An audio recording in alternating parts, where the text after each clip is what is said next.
Arizona congressional candidate responds to his opponent's attack ad. And get this, it features his siblings. And demonstrations have begun on Capitol Hill to protest Supreme Court nominee Brett Kavanaugh.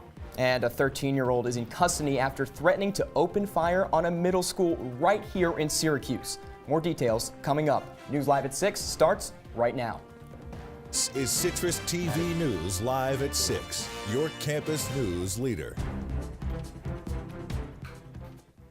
We begin tonight talking about Joanie Mahoney. The Onondaga Executive has just announced she's resigning in the middle of her term.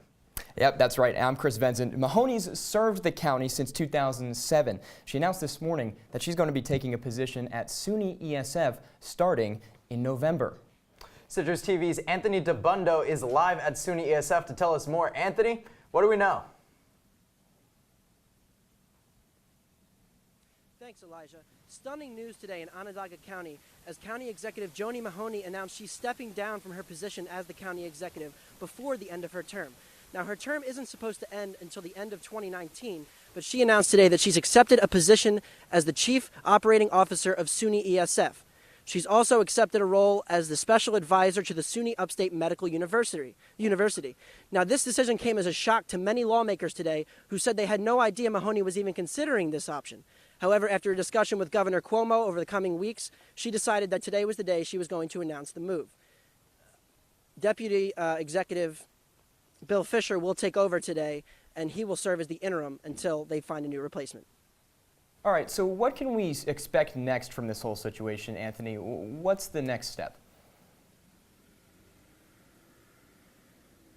Now, Mahoney has said that she's going to stay on until the end of the budget discussions. Now, there was a budget proposed in the last few weeks by Mahoney. The legislature has been discussing that budget. They've been vetoing options, and they're going to propose a new budget to Mahoney. She said she's going to stay on until then, which should be through mid-October.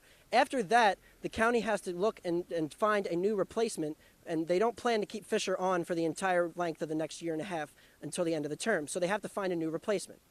Right, but that's her old job. Her new job is going to be at SUNY ESF and Upstate Hospital. But what's that role going to entail? Tell us a little bit more about that. Now, the county legislature chair, Ryan McMahon, a Republican, announced today that he wants to become the new county executive. He has received bipartisan support from both Republicans and Democrats, as 13 people of the 17 people in the county legislature have endorsed McMahon to take the spot for Mahoney. He has, some Democrats have said they won't support him, but they don't have anybody else to run against him or to oppose him this year. The Democrats have said that maybe for 2019 they're going to have somebody up when there's an actual election, but in 2018 they don't have somebody ready, and so it's going to be McMahon most likely that's going to serve as the next county executive. Interesting stuff. Thanks, Anthony. Now, on to another college. It's time for students to start searching for off-campus housing. CitrusTV reporter Amber McElrath is in studio to tell us how students feel about the housing hunt. Amber? On Friday, Syracuse University announced the launch of a new digital platform to help students with the off-campus housing search. The new platform is scheduled to be live by the end of November and will list available properties and information about amenities. The platform will also give students access to a message board where they can find roommates and post sublets. The university says that students helped them realize that an easy-to-use off-campus housing platform was needed. However, the November launch might not be soon enough. I spoke with students to find out how they were feeling about the housing process, and most want to sign their leases sooner rather than later. I want to live in a house with a bunch of my friends. I feel like that's the kind of college idea. In an apartment or a house close off campus, maybe on Euclid, Comstock. Maybe an apartment, whichever one is cheaper actually. Syracuse students seem to know what they want for their ideal living situation. However, most students don't know all their options for off-campus living. I'm not aware of all of my housing options, just know that I have to sign a lease really soon because everything's filling up. Most renters sign a lease 1 or 2 months before they move in. Syracuse students are signing leases now for apartments and houses they are going to live in next school year. I feel like it's kind of a race. Everybody just is looking for the best place to stay off campus, so if you're one of the late bloomers, you're not going to be so fortunate. There are so many factors involved in finding the perfect place to live. Most students feel that there is not enough time to properly evaluate all their options. I wish we had a little bit more time because I feel like we just got back into the swing of things. We've been here, 3 weeks, 4 weeks, and we're already signing leases and things like that. Popular places to live include apartment complexes such as Theory and the newly opened Marshall Street apartments, or signing a lease for a house on streets close to campus like Comstock, Euclid, or Ackerman. Amber McElrath, Citrus TV News. Most students are feeling very uneasy about signing a lease so early. The new university platform may help students next year, but current sophomores and juniors still feel pressure to figure out their housing as soon as possible. So, Amber, is there any way that SU will be supporting these students as they kind of want to live off campus? So right now we have the OCCS, which is the Office of Off-Campus and Commuter Services, and they do have a website. However, the university feels like they're not doing enough, which is why they're going to create this new digital media platform to make it easier for students to interact with off-campus housing. From what you've heard, what are the hot places? What are the best places that most students are trying to get to? So I thought it was really interesting. With all the new apartment complexes opening, most students still want to live in houses on Euclid or Ackerman as opposed to Theory or the Marshall Street apartments. Oh, interesting. Is that just for affordability? Yeah, houses are generally cheaper and sometimes they can be a lot closer. I know Theory has a shuttle, but you still have to deal with taking that, and that's kind of similar to the South Campus buses. All right, absolutely. Amber, thank you so much. We really appreciate your time. Thank you. All right, so let's move on. The university announced it'll give a presentation on dependent tuition benefits on October 9th in the Science Student Center. The school offers 3 dependent tuition programs which provide educational benefits for children of eligible employees. Those planning to attend are recommended to review the dependent tuition policy outlined on SU's website. All right, and here's some fun. Jazz lovers, listen up. The award-winning jazz musician Bria Skonberg is coming to SU this week. The College of Visual Arts and Performing Arts is hosting the singer, trumpeter, and songwriter in the beginning on Wednesday. On Thursday, Skonberg will be a panelist on the Women in Jazz public panel. But on Friday night, students can attend her free concert at Krause College. I know I'll be there. Today also marks the first week of a new intro class required for all first-year students. The SEM 100 class is a 5-week commitment where first-year students will have conversations branching off of the themes in Trevor Noah's memoir, Born a Crime. The program is meant to explore diversity and inclusion. Administrators of the pass-fail class hired about 400 student facilitators to help assist in the freshman course. All right, Career Week is here and it's in full effect at SU. Students can meet dozens of potential employers at one of the many university-sponsored events. The Witness Business Fair is next in line. That takes place tomorrow from 4 to 7 at the Carrier Dome. At the same time on Wednesday, all students are invited to the Dome for an all-university fair, and a full list of the potential employers participating is on the SU Handshake website. All right, and it could be a little chilly on those nights, so let's take a listen to how our weather is. Weather anchor Riley Burg has your first look at this week's weather. Riley? That's right, guys. It was absolutely beautiful outside today. Just take a look behind me. We got kids walking through the promenade, students, staff. Everyone was enjoying the clear skies and the nice light breeze. Absolutely gorgeous. Again, looking right at the bus, those clear skies. We don't get too many of those here in Syracuse. But let me tell you, today was a perfect day to enjoy them. As I was walking through the quad, I saw kids sitting there with their books out, studying. Many were taking naps. Even some were on hammocks. It was absolutely a gorgeous day and a perfect one to do it. Now, looking at our weather right now, 66 degrees outside. It's going to stay through the night. I'll have more with my full weather forecast. Chris and Elijah, back to you. All right, and the former Upstate Medical University president, David Smith, pled guilty in court today. Prosecutors charged the doctor with making an Upstate employee give him a $28,000 a year raise, accepting improper compensation for housing costs, and creating a payment plan for himself through a third-party nonprofit Upstate affiliate. $1.4 million from Upstate funds were used to create the improper payment plans for Smith and 2 other colleagues. Fall just started, but it's never too early to get ready for snow, especially when you're in central New York. The National Weather Service is offering free winter weather spotter classes for snow lovers in the area. Members will learn ways to measure snowfall, how winter storms form, and more. The first class will run Thursday at the Onondaga County Department of Public Works. If you want to attend, be sure to register ahead of time. All right, a Syracuse teenager was arrested for posting a threatening video on Facebook. Police say the video shows the 13-year-old boy holding what appears to be a gun and promising to shoot people at the Grant Middle School. A police spokesman would not identify the boy, but they did say he is undergoing a mental health evaluation at a local hospital. All right, coming up, the president's deputy attorney general is in hot water. So, did a conversation with President Trump save his job? And Russia is handing missiles over to a country it accidentally attacked. Citrus TV will be right back. Well, Thomas, you've got pre-diabetes. But with more exercise and a change in diet, it can be reversed. I've tried exercising. It just makes me hungry for bacon. I love bacon, too. And who really likes to exercise? Not me. Me neither. Nobody. So we're good? What? Oh, you still have pre-diabetes. Big time. Come on, it's not that hard. My big man fingers are having a problem with these little tiny buttons. Whoa, watch it there. Your blood pressure's gonna go through the roof. Tell me about it. I'm trying to learn how to get it down. Instead, it keeps going up. High blood pressure can increase the risk for heart attack or stroke. Learn how to keep yours at a healthy range. Ever hear a voice command? Just say text barbershop to 97779. That's not what I said. Just give me that. Now my blood pressure's up.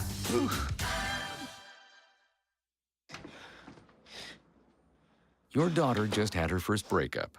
Do you A, put yourself in her shoes? B, console her? Don't worry, sweetie. This is gonna happen a lot. Or C, find her a new boyfriend? Nice, single boys. That was weird. As a parent, there are no perfect answers. But you don't have to be perfect to be a perfect parent. Thousands of teens in foster care will love you just the same. Every time I hear the alarm bell go off in school, I think it's an air raid. A lot of houses in our neighborhood have been destroyed. I like to close my ears and sing songs whenever the bombs come close. I'm worried our new neighbors won't like us. But I know it's all gonna be worth it. I just want my family to be safe. But these are not my words. These are not my words. These are not my words.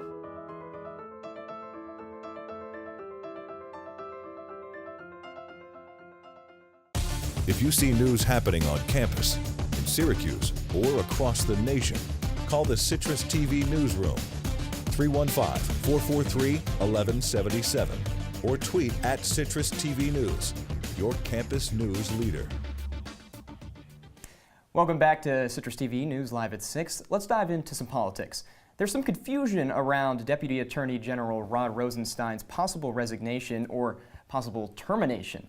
The White House says that the president and Rosenstein met together today, and the two plan to speak again on Thursday. This comes as a bit of a surprise considering the pairing's previously toxic public relationship, Elijah. Yeah, and this falls on the same day as Supreme Court nominee Brett Kavanaugh is set to appear before the Senate Judiciary Committee. Rosenstein has appointed Robert Mueller to lead the investigation into Russian interference into the 2016 presidential campaign, which President Trump has called a witch hunt. Yeah, it's not a great. Moving on, we have a family spat unlike anything you've ever seen. Absolutely. Take a listen to this video. The congressman isn't doing anything to help rural America. Paul's absolutely not working for his district. If they care about health care, they care about their...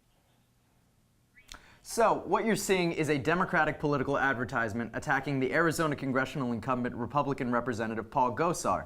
It's nothing new for a political candidate to face criticism, but this ad hits pretty close to home, literally. Yeah, that's because the people urging voters to out Gosar from his current seat are his family members.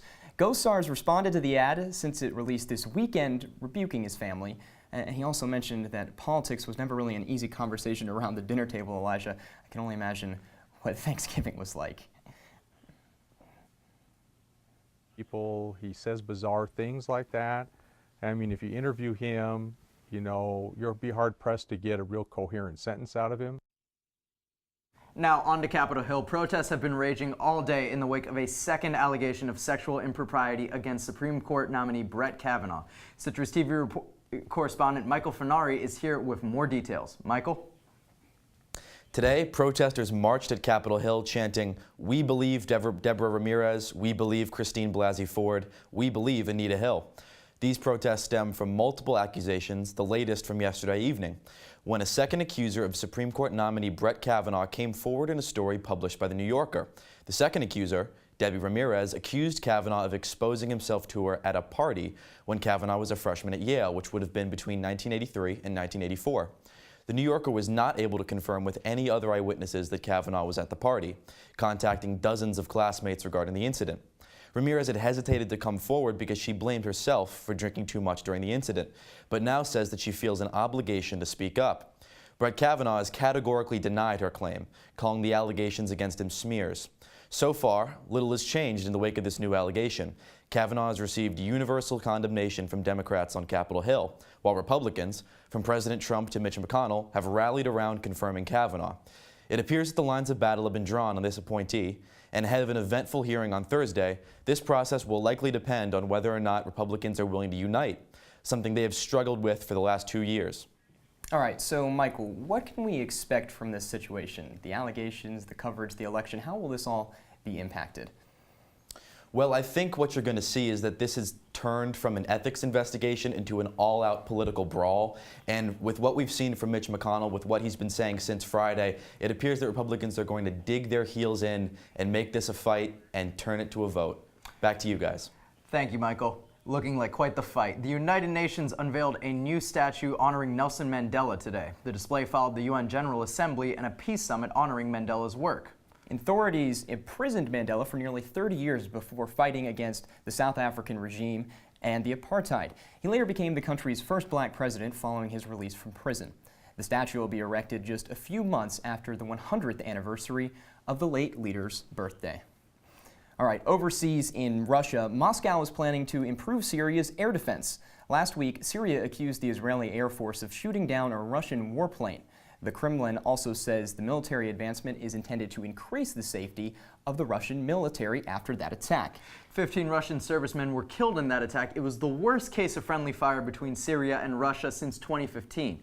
Vladimir Putin is also sending a modern S-300 missile defense system to the Syrian army in the next 2 weeks. That long-range missile is powerful enough to defend against aircraft and cruise missiles.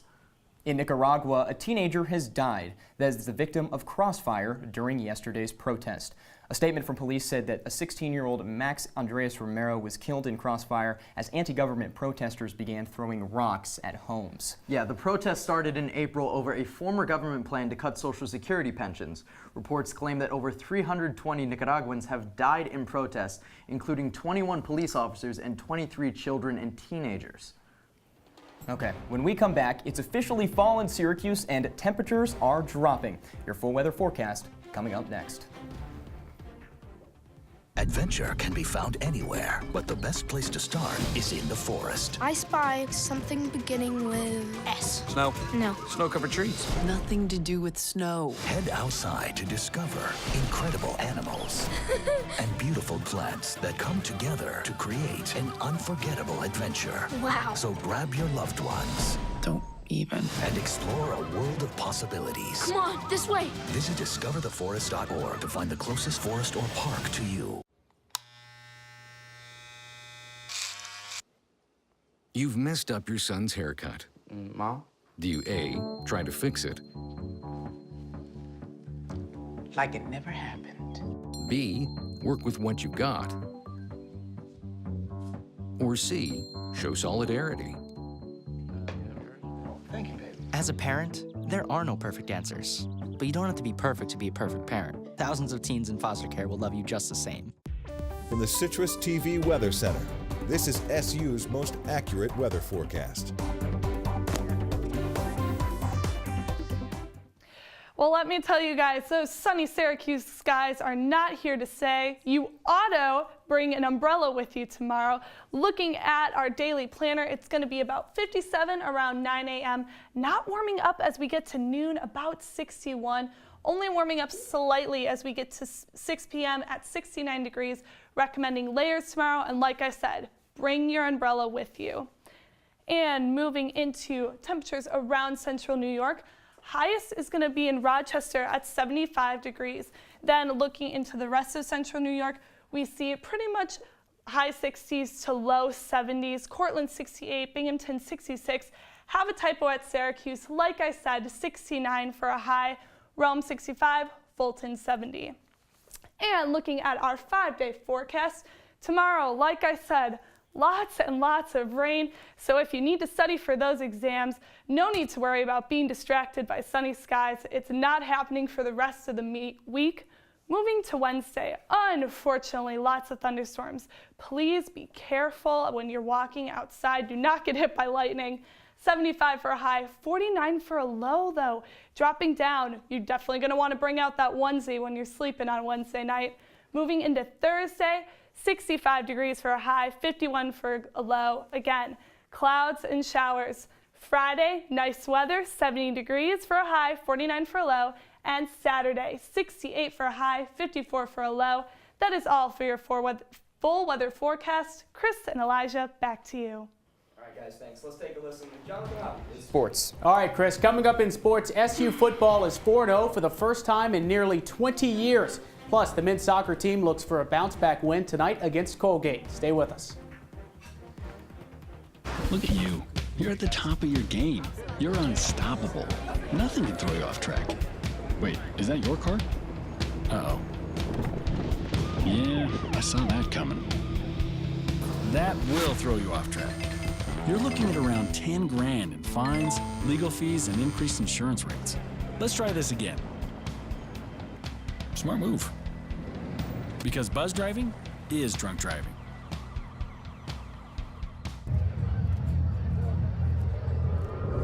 Looking for these? You drive buzzed. It could be one very expensive ride. First, you gotta make bail. Then pay me to get your car back. Your insurance premiums will go through the roof.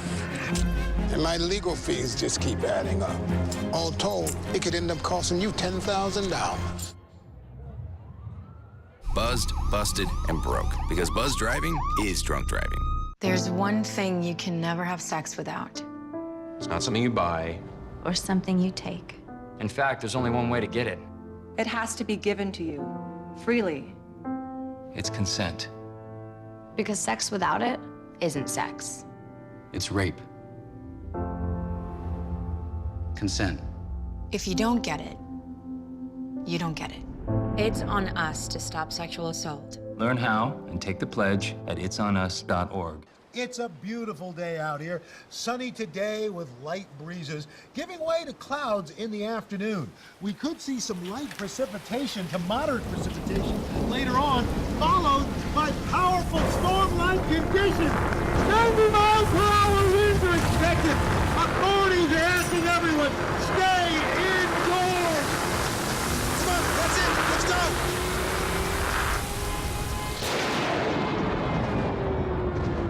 And now, your Citrus TV Sports Report.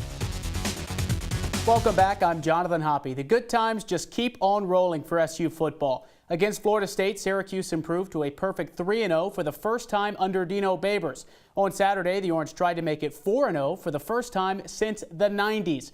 To the Carrier Dome we go. Syracuse running out of the tunnel, looking pretty energetic. That's what happened early on. You could see the energy. 2 touchdowns for Eric Dungy on the ground, and then this one through the air. That's Gabe Horan catching touchdowns for Baldwinsville last year in Central New York, doing it this year for Syracuse as a freshman. Then we go later in this game. David Pindell, 2-yard pass to Xavier Scott, 24-14. SU has the lead. Halftime score, 31-14 SU. That brings Joe Morris to the field. You see that framed jersey. All-time leading rusher had his jersey retired for Syracuse. It's now hanging in the rafters in the Carrier Dome. In the fourth quarter, Eric Dungy with this 49-yard touchdown pass. Sean Riley, that's breakaway speed right there. 48-21, SU takes the lead. Second touchdown of the day for Riley. That led to ACC honors. Syracuse faces a whole new challenge next week against Clemson. The number 3 Tigers play 2 quarterbacks, but true freshman Trevor Lawrence gets his first start on Saturday. Well, that's really good because I didn't know they had just announced him as the starter, so you're giving me new information. He seems like he's a very polished thrower. Obviously, he's young. It'll be interesting to see how he does. I'd imagine they probably would still play both quarterbacks knowing Dabo, but, I mean, that's his football team. I'm sure that both of those guys are going to be available to play. We now welcome in our Citrus TV reporter Luke McGrath to talk about this soccer game coming up today with Colgate. Luke, let's get right into it. SU couldn't find its offense against UVA in a 2-0 loss last week. What went wrong in that game for the Orange?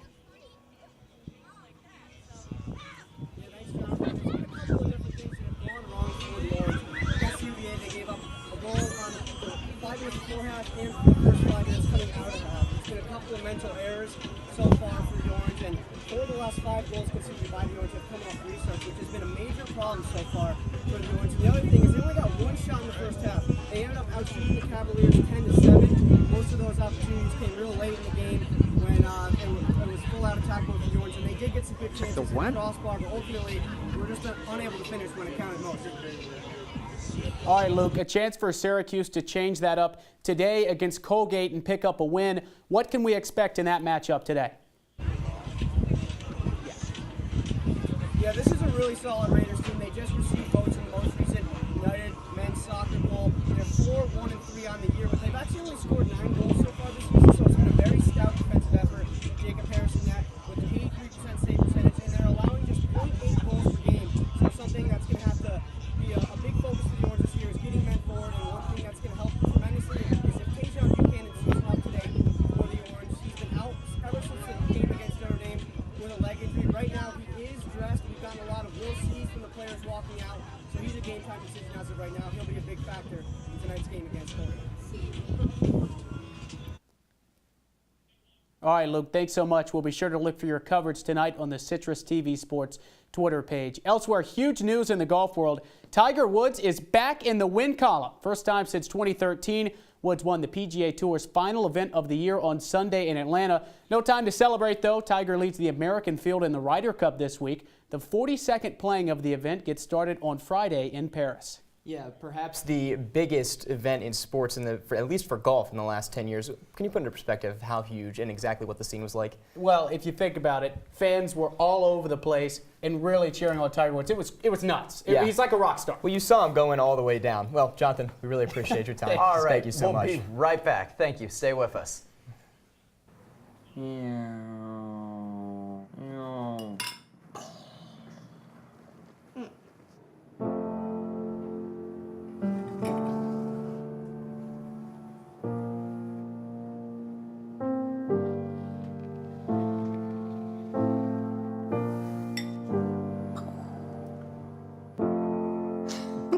Visit aarp.org/caregiving for information on how to provide even better care for the person who wants to care of you. When I was in foster care, I never knew when I would have to move. So I always had my suitcase ready to go.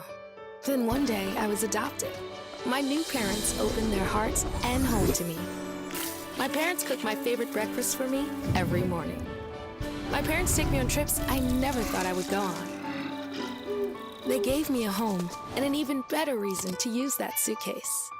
My parents aren't perfect, but they're perfect for me.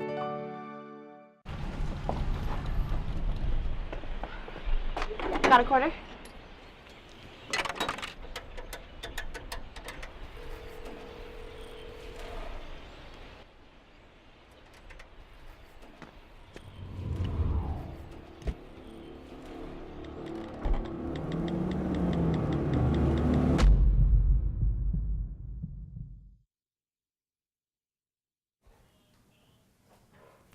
All right, so Riley, what can we expect to wake up to tomorrow? What should we wear? Well, let me tell you, you're going to want jeans and you're going to want to layer up. Make sure you have an umbrella with you. It's going to be a cold and rainy one. All right, that's all the time that we have for us on Citrus TV News. Don't forget to follow us on Facebook and Twitter. For Elijah Shama and Chris Venzon, have a wonderful evening.